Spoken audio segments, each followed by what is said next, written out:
Michael Jackson was and remains one of the biggest musicians of all time, but he does not take getting dissed lightly. The year was 2004, and Eminem was one of the biggest artists on the planet. He had just released a new song entitled Just Lose It, in which he dissed pop culture figures, and one of those figures was Michael Jackson. No one likes getting dissed in music, but Michael especially didn't appreciate it right now because this was in the midst of Michael's child sexual abuse allegations. Eminem would later say that he had respect and actually liked Michael as a musician. He had nothing personal against Michael Jackson at all. Michael as well had the same admiration and respect for Eminem. He liked Eminem, he called him Mr. Eminem a couple of times. They never got to meet, I don't believe, but Michael had no problem with Eminem at all and greatly admired him. But with everything Michael was going through at this point in time, getting dissed by somebody you admired and you liked as an artist, he of course didn't like that at all. But it wasn't much longer after this until Michael exacted some sort of revenge on Eminem. The great Stevie Wonder was a friend of Michael Jackson's and publicly scorned Eminem for kicking a man while he's down and just shaming Eminem for what he did. It was not a good look for Eminem at this time.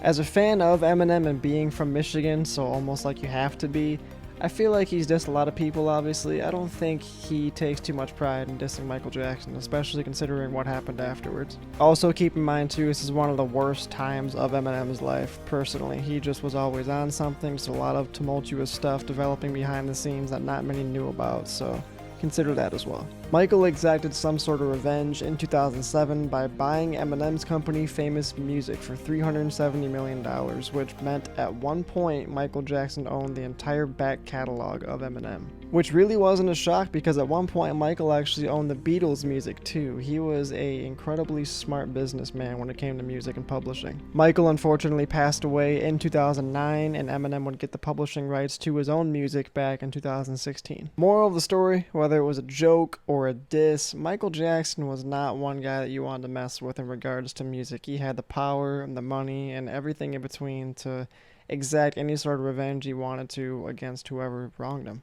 A truly crazy story between two of the all-time greats, not just in this era of music, but in the history of music. Side note, could you imagine a collaboration between these two? Holy